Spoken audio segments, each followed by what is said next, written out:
እግዚአብሔርንና አላህን ወይም ኢየሱስን የሚጠራ ህዝብ ግን በዚህ ደረጃ መባላት ነበረበት።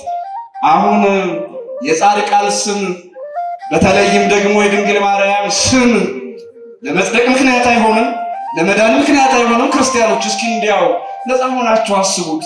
አያችሁት? መንገድ ላይ የወደቀ ድሃ ለመንግስተ ሰማያት መግቢያ ምክንያት መሆን ከቻለ እግዚአብሔር ያከበራት እናቱ ድንግል ማርያም ደግሞ እረ ሰፊ መግቢያችንና ስምሽን የጠራ መታሰቢያሽን ያደረገ እምርልሻለሁ ብሏታልና የቅድስት ድንግል ማርያምን ቃል ኪዳን ኪዳነ ምህረቷን የምህረቷን ቃል ኪዳን እያሰብን እኛ ወደ ሰማይ አይደለም እናንጋጥጠው ወደ ድንግል ማርያም ነው። ክርስቲያኖች የኛ ችግራችን እንደዛ ነው። አምላካችን የሚሰማ አምላክ ነው። እናታችን ቅድስት ድንግል ማርያም እንባ የምታብስ ናት። አይደለም ህዝብን አይደለም በስዕሏ ፊት የቆሙትን እንዲሁ መስማት የምትችል እናት አለችን።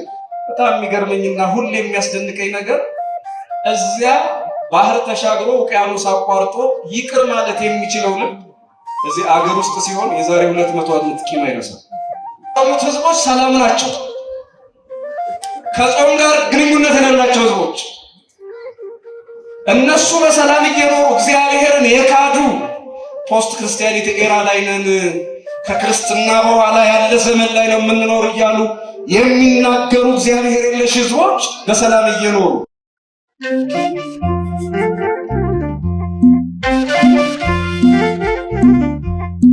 መንፈስ ቅዱስ አሐዱ አምላክ አሜን።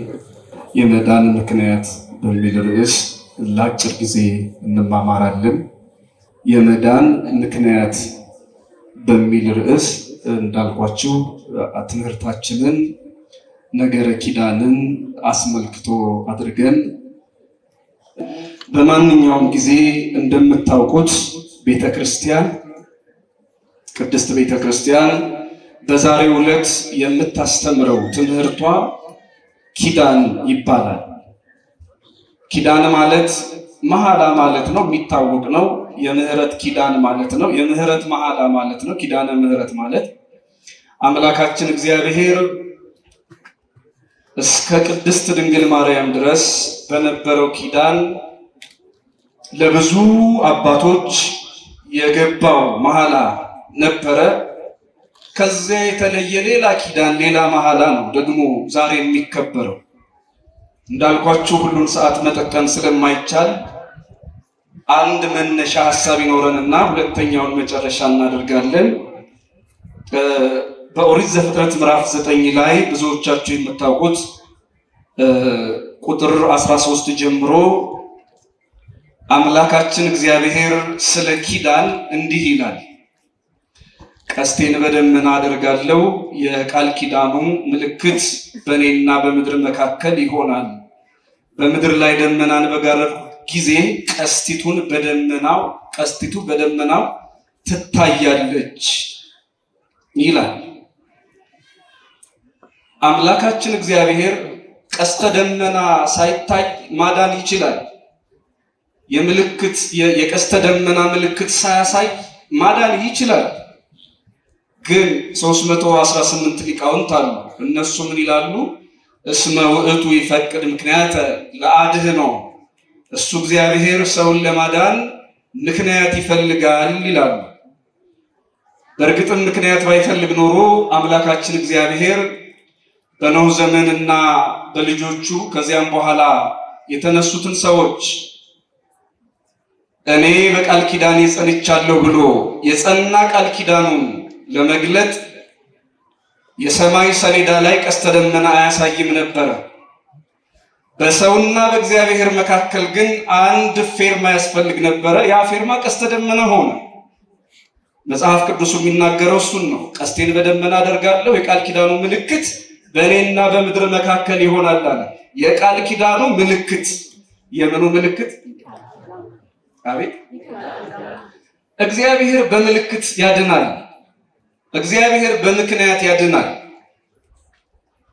ይሄ ምናልባት አሁን የኔ ቢጤ ስጋዊና ደማዊ ሰው ሲያስበው እንዲሁ የሰማይ ሰሌዳ ላይ 4 ቀለማት ያው እንግዲህ ቀስተ ደመና ሲባል በአይናችን የምናያቸውን ጎልተው የሚታዩ ምስጢር ያለባቸውን ቀለማት መናገራችን እንጂ ቀለማቱ ከዚያ በላይ ሊሆኑ ይችላሉ።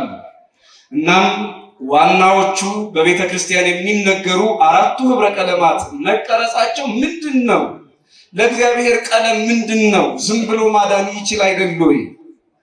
እግዚአብሔር በምልክት ማዳን ከፈለገ ቃል ኪዳኑን በሚታይ በሚጨበጥ ሕያው በሆነ ነገር ላይ መግለጥ ከፈለገ ለምን ይሄን አደረግክ አይባልም። እግዚአብሔርና ሰው የሚግባባበት አንድ የሰማይ ሰሌዳ አለ። እዚያ ላይ ቀስተ ደመናውን አደርጋለሁ አለ። ይሄ ቀስተ ደመና በእግዚአብሔርና በሰው መካከል የቃል ኪዳን ምልክት ሆነ።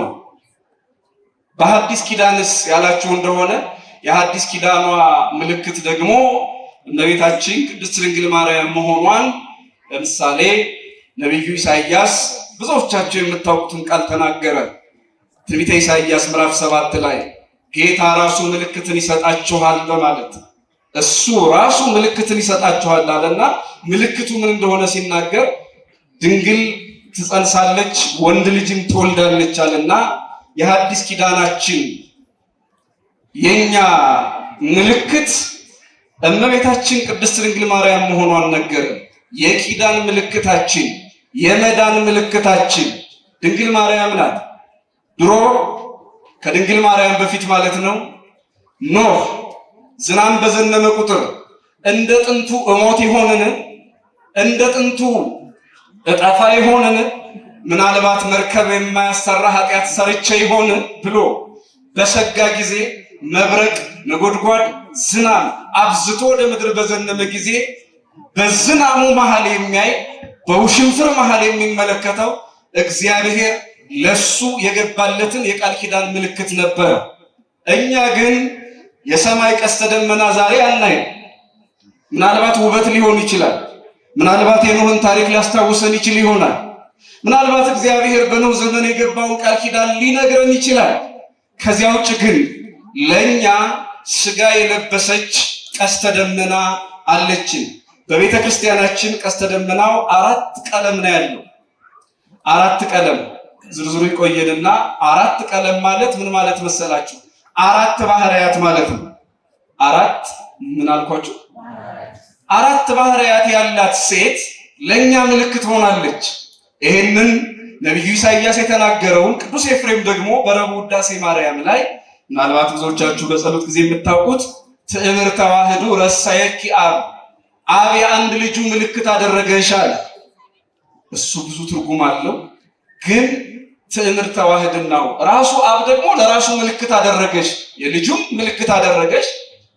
እግዚአብሔር አብ ደግሞ ለራሱ ምልክት አደረገሽ፣ ደግሞም የመዳን ምልክት አደረገሽ ብሎ ይተረጉማል ቅዱስ ኤፍሬም በረቡዕ ውዳሴ ማርያም ላይ። እና ታዲያ የመዳን ምልክት ሆነች ስንል ምን ማለታችን ነው?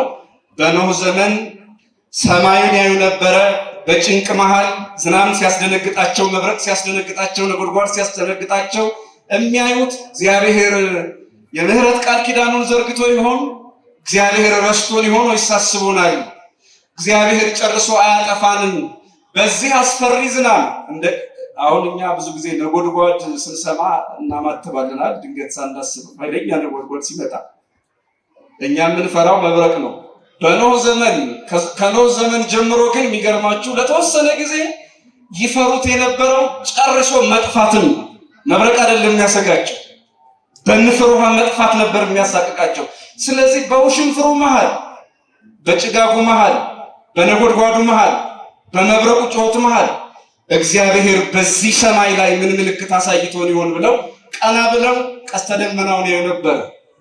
እኛ ደግሞ ከ4ቱ ባህሪያት የተፈጠረች ሰማይ ላይ እንዳለው ቀስተ ደመና 4 ቀለም ያላት ሳይሆን 4 ባህሪያተ ስጋ ያላት እሳት፣ ነፋስ፣ እስኪ ሁለቱን እናንተ ንገሩ።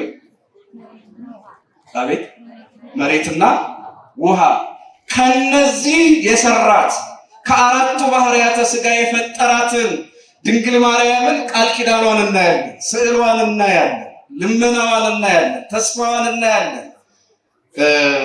ስምሽን የጠራ መታሰቢያሽን ያደረገ እምርልሻለሁ ብሏታልና የቅድስት ድንግል ማርያምን ቃል ኪዳን ኪዳነ ምህረቷን የምህረቷን ቃል ኪዳን እያሰብን እኛ ወደ ሰማይ አይደለም እናንጋጥጠው፣ ወደ ድንግል ማርያም ነው።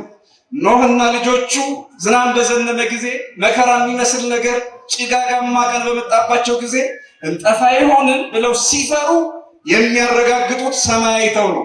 ሰማዩ ላይ ቀስተ ደመና ካዩ ሰላም ነው ማለት ነው። ሰማዩ ላይ የምህረት ምልክቱን ካዩ ሰላም ነው ማለት ነው። ዶፍ ቢወርድ ዝናብ ቢዘንብ የሚያስፈራቸው ነገር የለም። እኛ ደግሞ እንዳልኳችሁ ይሄን ቀስተ ደመናውን አይደለም የምናየው። በአዲስ ኪዳን ውስጥ እኛ የምናየው የእናታችንን ቃል ኪዳን ነው። በወላዲተ አምላክነት የአምላክ እናት በመሆን የተገባላት ቃል ኪዳን አለ። በንጽህና በቅድስና በድንግልና ምክንያት የተሰጣት ቃል ኪዳን አለ። ይሄንን ቃል ኪዳኗን ነው የምናየው እኛ። ስለዚህ ክርስቲያኖች እኛ ድንግል ማርያምን ኪዳነ ምሕረትን እናያታለን። የሕይወት ዝናም የሕይወት ዶፍ የጊዜ ዝናም የዘመን ዶፍ እኛ ላይ በበዛ ጊዜ ቀና ብለን የምናየው ስዕል አለ። ቀና ብለን የምናየው የምህረት ኪዳን አለን። አምላካችን እግዚአብሔር ፈጽሞ ይቅር ለማለቱ የኛ ምልክታችን የሰማዩ ቀስተ ደመና ሳይሆን ምድር ላይ ከአራቱ ባህርያተ ሥጋ ከሐና ከኢያቄም የተገኘችው ድንግል ማርያም የቃል ኪዳን ድልድያችን ናት ማለት ነው። ያ በኖህ ዘመን የነበረው ሰማይ ላይ ነው። በእኛ ዘመን ያለው ቃል ኪዳን ግን ቀስተ ደመናዋ ድንግል ማርያም እዚሁ ምድር ላይ የተገኘች ናት። ያ የማይጨበጥ የማይዳሰስ ግን የሚታይ ነው።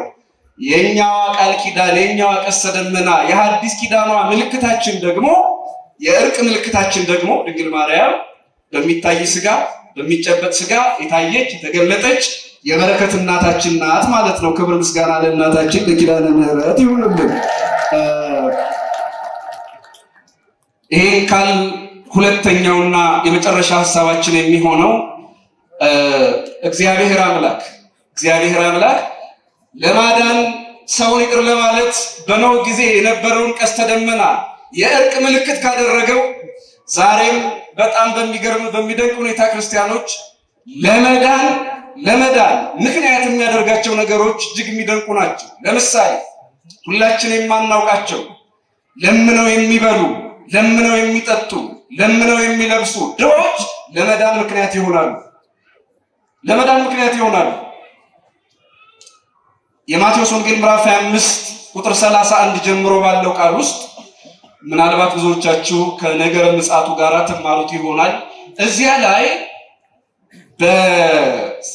ጻድቃንን በቀኙ ኃጥአንን በግራው ካቆመ በኋላ ሁለቱንም የሚጠይቃቸው ጥያቄ እንዲህ የሚል ነው። ብራብ አብልታችሁኛል፣ ብጠማ አጠጥታችሁኛል፣ ብታረዝ አልብሳችሁኛል፣ ብታሰር ጠይቃችሁኛል እያለ በግራም በቀኝም የተሰለፉትን ይጠይቃል። ያን ጊዜ ሁለቱም በየት ተርበህ አይተን፣ መቼ ተጠምተህ አይተን ብለው ይመልሳሉ። ያን ጊዜ ክርስቶስ አምላካችን እንዲህ ይላቸዋል፣ ዘገበርክሙ ለአሐዱ ንዑሳን ሊተ ገበርክሙ፣ ከታናናሾች ከረሃብተኞች ከድሆች ለአንዱ ያደረጋችሁት ለእኔ ያደረጋችኋል። የማናውቃቸው ድሆች እንኳን መንግሥተ ሰማያት ለመግባት ምክንያት ይሆናሉ። ይገርማል። የመዳን ምክንያት ይሆናሉ። ወንጌሉ እንደሚናገሩ ምናልባትም ቅድስና የሌላቸው ሊሆኑ ይችላሉ እኮ።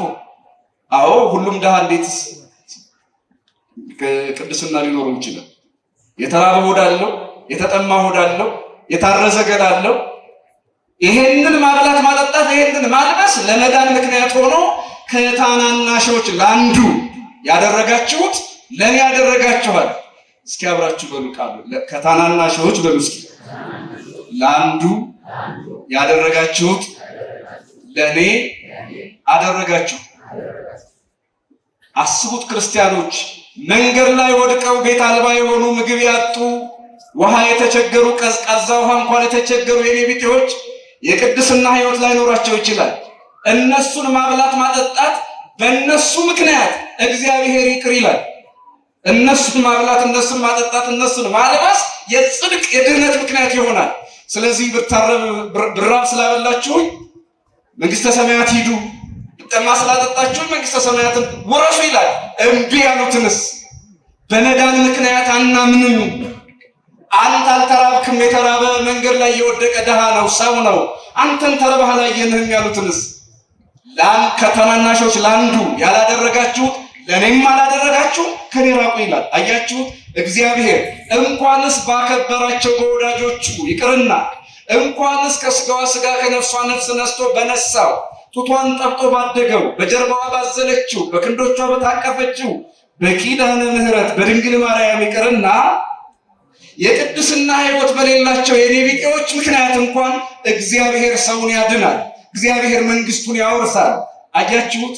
በየኔ ቢጤ የሚሰጠውን መንግስት በየኔ ቢጤ የሚያወርሰውን ክብር አሁን የጻድቃን ስም በተለይም ደግሞ የድንግል ማርያም ስም ለመጽደቅ ምክንያት አይሆንም፣ ለመዳን ምክንያት አይሆንም። ክርስቲያኖች እስኪ እንዲያው ነፃ ሆናችሁ አስቡት። አያችሁት? መንገድ ላይ የወደቀ ድሃ ለመንግስተ ሰማያት መግቢያ ምክንያት መሆን ከቻለ እግዚአብሔር ያከበራት እናቱ ድንግል ማርያም ደግሞ እረ ሰፊ መግቢያችን ናት። ክብር ምስጋና ለድንግል ማርያም ይሁንልን።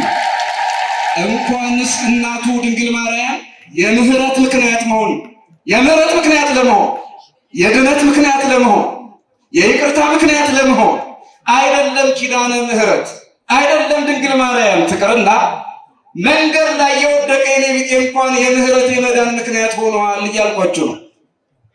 ኪዳነ ምሕረት እመቤታችን ቅድስት ድንግል ማርያም ለግለሰቦች ብቻ አይደለም የሚገርማችሁ ደግሞ ለሀገር ደግሞ የሆነችውን ነገራችሁ ትምህርቱን ልቋችሁ።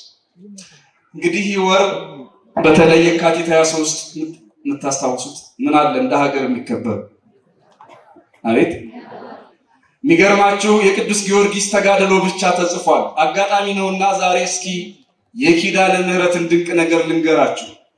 ታሪክ ጸሐፊዎች የመዘገቡልን ድንቅ ነገር ጣሊያኖች ሀገራችን ኢትዮጵያን ለመውረር እየተዘጋጁ ካርታዎችን እያዘጋጁ እየሰሩ በነበረበት ሰዓት ለስለላ ይመቻቸው ዘንድ ገና የካቲት 23 ጦርነቱን ከመጀመራቸው በፊት ሰላዮችን ልከው ነበር። እዚያ በትግራይ ምድር አካባቢ ኪዳነ ምሕረት የሚል ስፍራ አካባቢ ፈልገው በሁለት አቅጣጫ የመጡ የጣሊያን ሰላዮች ኪዳነ ምሕረት የሚለው ስፍራ ላይ እንገናኝ ብለው በእጃቸው ኪዳነ ምሕረት የሚል መገናኛ ካርታ ይዘው መጡ። ከሁለት አቅጣጫ የመጡ የጣሊያን ሰላዮች የወራሪ ሰላዮች አሁን እኮ ከርቅ በኋላ እንደ ጠላት ማውራት ነው ይሁን እንዴ አላልኩም አልሰማም። በነገራችን ላይ በጣም ይገርመኛል። አሁን የካቲት 12 ስጋ በአድዋማ በዶማ በአካፋ እንደ ጥጥ ተባስቷል። እሱን ረስተን ጣሊያንን አሁን ባለፈው አጨብጭበን ነው እንደ ሀገር የተቀበል። የልማትም አጋር ናት። ለምን ቂሙ ተረስቷል። ምኑ ተረስቷል እንዴ? ያኔ ገላችሁን አይደል እንዴ? ዞር በሉ አናያችሁ አንልም። በጣም የሚገርመኝና ሁሌ የሚያስደንቀኝ ነገር እዚያ ባህር ተሻግሮ ውቅያኖስ አቋርጦ ይቅር ማለት የሚችለው ልብ እዚህ አገር ውስጥ ሲሆን የዛሬ 200 ዓመት ቂም አይረሳም። እዚህ ሀገር ውስጥ ሲሆን እዚህ ወንዝ ለወንዝ ሲሆን ቋንቋ ለቋንቋ ሲሆን ቡድን ለቡድን ሲሆን ጎሳ ለጎሳ ሲሆን ይሄው 500 ዓመት ሆኖ ራሱ ዛሬ ሀገር እንደበሶ የምትበጠበጠው ትላንትና የተቀበረ መጥፎ ታሪክን ከመቃብር ውስጥ ቆፍረው የሚያወጡ መቃብር ቆፋሪዎች ስላሉ ነው። ክፉ ታሪክን መልካም ታሪክን አይፈልጉትም ሰዎች። ይሁት ባህር ማዶ ይቅር ያለ ሰው የባህር ማዶውን ሞት የረሳ ልብ ሀገር ውስጥ ደግሞ ያለፈውን ቂም እንድንረሳ ኪዳነ ምሕረት ድንግል ማርያም ትርዳን። ለማንኛውም እንግዲህ ያው ታሪክ ነውና እናስታውሰው እስኪ ትንሽ በመጠኑ። ከሁለት አቅጣጫ የመጣው የወራሪ ጦር መሰላይ ማለት ነው ኪዳነ ምሕረት ላይ በጠዋት እንገናኝ ብለው ጉዞ ጀመሩ። ከሁለት አቅጣጫ በካርታው መሰረት ደረሱ። ረጅም ርቀት ተጉዘው ከኤርትራ ተነስተው እዚያ ደረሱ እና ኪዳነ ምሕረት የሚለው ስፍራ ደርሰናል ብለው ሲጠይቁ አልፋችሁት የ4 ሰዓት መንገድ መታችኋል ተባሉ። አልፋችሁት የስንት ሰዓት? በሌላ አቅጣጫ የመጡት ደግሞ እንዲሁ ጠየቁ። እናንተም አልፋችሁት ሌላ ቦታ መታችኋል ተብለው ሁለቱ የኢትዮጵያን ጦር፣ የኢትዮጵያን አሰላለፍ፣ የኢትዮጵያን ዝግጅት ሊሰልሉ የመጡ ከሁለት አቅጣጫ የመጡ ሰላዮች፣ የጦር ቃፊሮች እርስ በእርሳቸው በኪዳነ ምሕረት ስም ተበታትነው ለስለላ የማይመች ሀገር ሆና ቃል ኪዳኗ በእውነት ሀገርን ለመጠበቅ ጠላት እንዳይግባባ፣ ጠላት መንገድ እንዲስት፣ ጠላት የእግዚአብሔር ርስቱን የድንግል ማርያምን የቃል ኪዳን ሀገር መጫወቻ እንዳያደርገው ቅዱስ ጊዮርጊስ ብቻ አይደለም የአስራት ሀገሯንም በመጠበቅ ኪዳነ ምሕረት ድንግል ማርያም ትልቅ ስራ ሰርታ የሰላይ ቃፊር ወይ ምንድነው የወራሪ ቃፊሮች የወራሪ ሰላዮች እርስ በርሳቸው ሳይግባቡ ጠፍተው እዚያው ምርኮኛ ሆነው ቀርተዋል። መቼ? በዕለተ ኪዳነ ምሕረት። አያችሁ፣ አገር ጠብቃለች ኪዳነ ምሕረት ማለት ይሄ ነው። እርስ በርሳቸው ሳይገናኙ ቀሩ። የት ነው ያለን ብለው ምንም አይነት መገናኛቸው ራሱ አላገናኛቸውም። እንኳን ካርታው ሊያገናኛቸው የያዙት ዘመናዊ ነገር እንኳን አላገናኛቸው። ምን ማለት ነው? ኪዳነ ምሕረት እመቤታችን ቅድስት ድንግል ማርያም። በነገራችን ላይ ኪዳነ ምሕረት ስንል ከእመቤታችን የተለየች ሌላ ቅድስት ሴት ያለ እንደማይመስላችሁ ታውቃላችሁ። እርግጠኛ ነኝ በዚህ። ኪዳነ ምሕረት የምንለው ማንን ነው? እስኪ ንገሩ። አቤት፣ እመቤታችን ቅድስት ድንግል ማርያምን። ስለዚህ ክርስቲያኖች ኪዳነ ምሕረት እናታችን ድንግል ማርያም እንዲህ ናት። ግን ታዲያ ምን ይሆናል? እንደ እስራኤል በቃል ኪዳን የከበረ ሀገር አልነበረም። እንደ እስራኤል በጣም ብዙ ነቢያት፣ ብዙ ሐዋርያት፣ ብዙ ቅዱሳን ተነስተው የነቢያት የሐዋርያት ጌታም ራሱ በቋንቋቸው ያስተማራቸው፣ የገሰጻቸው፣ የወደዳቸው፣ ከዓለም ሁሉ ያከበራቸው ነበሩ። ቃል ኪዳን ባለመክበራቸው ግን መቅደሳቸው ፈርሶ ይሄው የፈረሰ መቅደሳቸው ላይ እስካሁን ድረስ ያለቅሱበታል። ቃል ኪዳን ባለመውረሳቸው ለ2000 ዘመን ምድረ በዳ ሆነዋል። ተበታትነው ኖረዋል።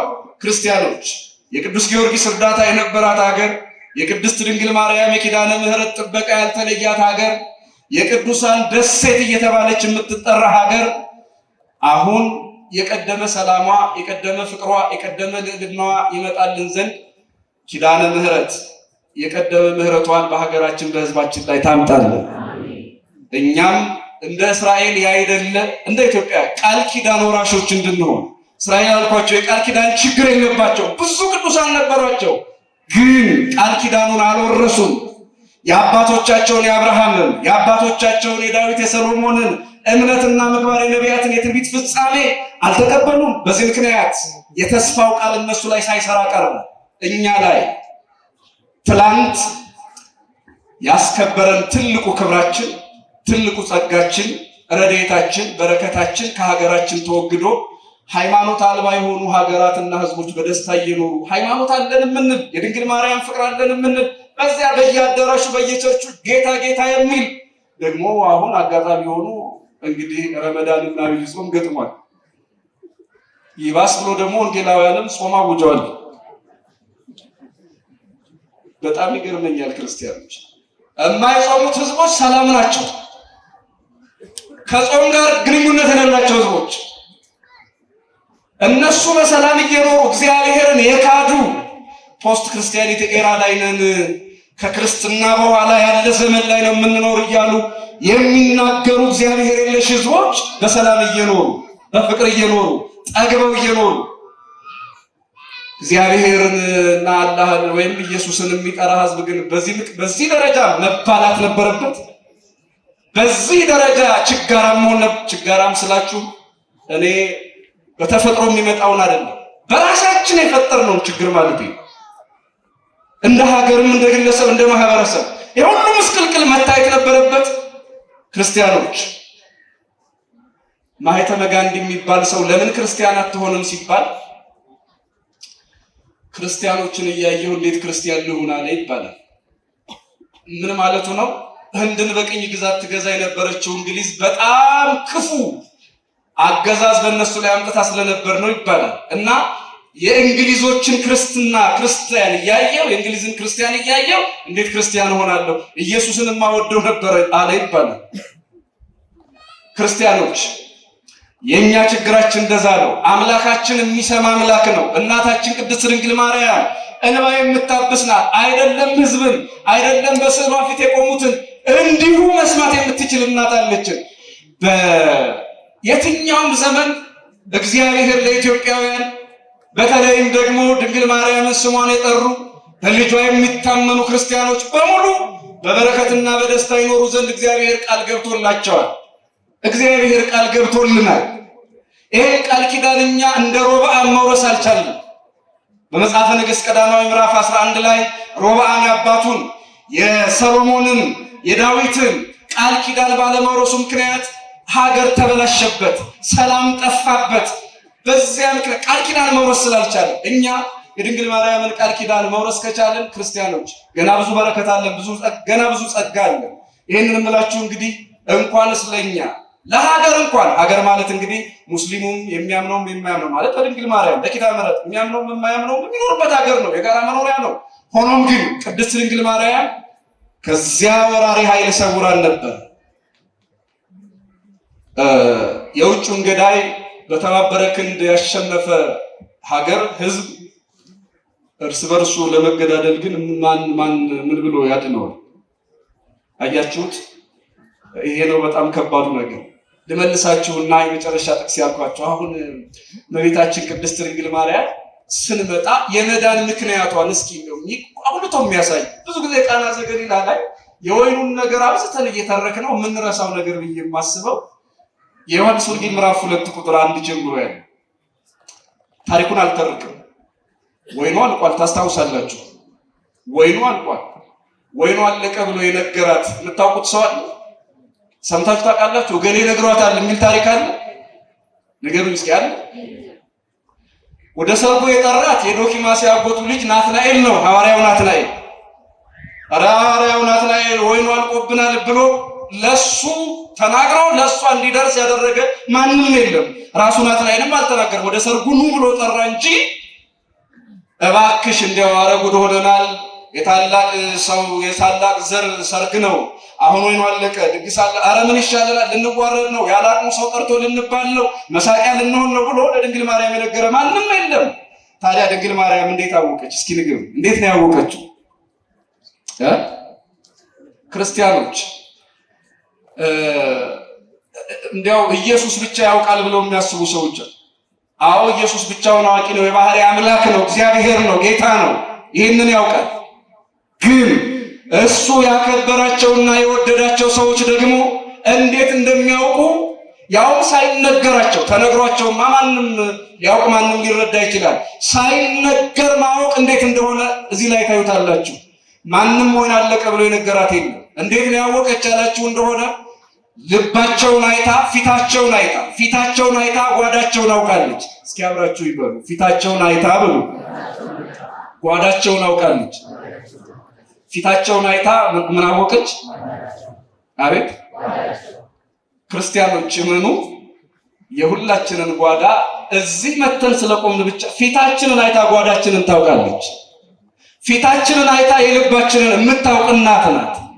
ዮሐንስም አልነገረም። የነገረ ቢኖር ኖሮ ኧረ ለልጅሽ ንገሪው ያለ ሰው ቢኖር ኖሮ አብሮ ይጽፍልን ነበር። በዚያ በጭንቅ ሰዓት ከደቀ መዛሙርቱ አንዱ ኧረ ወይን አልቆባቸዋል ለልጅሽ ንገሪላቸው አላት ብሎ ይነግረን ነበር። ግን ማንም አልነገራትም። ማንም ያልነገራትን የልብ ጉድለት የውስጥ ችግር ያወቀች ድንግል ማርያም ኪዳነ ምሕረት ናት። ክብር ምስጋና ለእናታችን ለድንግል ማርያም ይሁንልን። ክርስቲያኖች እንግዲህ ተመልከቱ፣ ዝምታን ማወቅ የምትችል እናት ናት። አሁን እዚህ አደባባይ ላይ ቤቷ ላይ የሰበሰበችን ዝምታን ማወቅ የምትችል። አንዳንዶቻችሁ ደግሞ እንባ ይቀድማቸዋል። ስዕሏ ላይ ስትቆሙ፣ ደጇ ላይ ስትመጡ እንባን አይደለም፣ ጮትን አይደለም፣ ንግግርን አይደለም። የእኛ እናት ኪዳነ ምሕረት ዝምታ ማወቅ ትችላለች።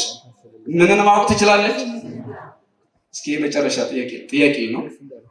አንድ ባለስልጣን ቤት ገብታችሁ ምናልባት የከንቲባ ቤት ወይም ደግሞ የአንድ ወረዳ ወይ ክፍለ ከተማ ባለስልጣን ሄዳችሁ ዝም ብላችሁ ብትቀመጡ ያንተ ችግር ይሄ ነው ብሎ ችግራችሁን ያውቃል አያውቅም? አቤት የሚያውቅ ይኖራል እንዴ? አረ የለም። እብድ ነህ ተብለህ በጥበቃ ነው የምትወጣው፣ ትባረራለህ። የእናንተን ዝምታ የሚያውቅ የለም። የእናንተን ሁኔታ የሚያውቅ የለም። የእናንተን ጉዳይ የሚያውቅ የለም። ዝም ብትሉ ዝም ነው። ክርስቲያኖች የትኛውም ምድራዊ ባለስልጣን ቤት ብትሄዱ ችግራችሁን እንኳን ዝም ብላችሁ ጮኻችሁ እንኳን መረዳቱን እንጃ። የእናታችንስ ቤት ያላችሁ እንደሆነ ዮሐንስ ወንጌሉ ላይ የነገረን ይህንን ነው። ማንም ወይን አልቆብናል ብሎ የነገራት ሳይኖር ለልጇ የነገረችው የጎደለውን ያወቀችው ፊታቸውን አይታ ነው። አያችሁት ክርስቲያኖች? በስዕሏ ፊት ስንቆም አይደለም ችግራችንን ነግረናል፣ አይደለም ምናችን አፍጥፈሶ ይቅርና፣ አይደለም ቃላችን ጮክ ብሎ ወጥቶ ተሰምቶ ይቅርና እንዲሁ ደጇ ምን እንዳገኘን የምታውቅ የቃናዋ እመቤት ኪዳነ ምሕረት ድንግል ማርያም ናት። ስለዚህ እኛ ጩኸታችንን የማታውቅ ልመናችንን የማትሰማ አይደለም ጮኸት ነግረዋት ይቅርና ዝምታ የምትሰማ ናት። ዝምታ የምትተረጉም የንጉሥ እናት አለችን። ኪዳነ ምሕረትን የመዳናችንን የበረከታችንን ምክንያት አድርጎ የሰጠን እግዚአብሔር ክብር ምስጋና ለስሙ ይሁንልን። አያችሁ የምናችን አልኳችሁ የመዳናችንን የምናችንን የበረከታችንን ምክንያት አድርጎ የሰጠን በረከታችን ድንግል ማርያም የመዳናችን ምክንያትም ድንግል ማርያም ሆናልናለች። እመቤታችን ቅድስት ኪዳነ ምሕረት በላይ ሰብል በዚያ ቀዝቃዛ ውሃ በዚያ ጥም በማይቆርጥ ውሃ በምክንያት ብቻ ሄዳል። ጥም የማይቆርጥ ውሃ ያድናል አትሉ? አያድንም። ለምን አባይ ግድብ አይሆንም? እንኳን ጥም የማይቆርጥ ውሃ መንግስተ ሰማያትን ማዋጀት አይችልም። ያ በላይ ሰብ አይደለም ጥም የማይቆርጥ ውሃ እፍኝ ውሃ ይቅርና ውቅያኖስን እንኳን ቢሰጥ ለተጠማ ሰው ያ ውቅያኖስ ለመንግስተ ሰማያት ዋጋ መሆን አይችልም። ታዲያ ቀዝቃዛ ውሃ ምንድነው ያላችሁ እንደሆነ የመዳን ምክንያት በውስጥ የምን ምክንያት?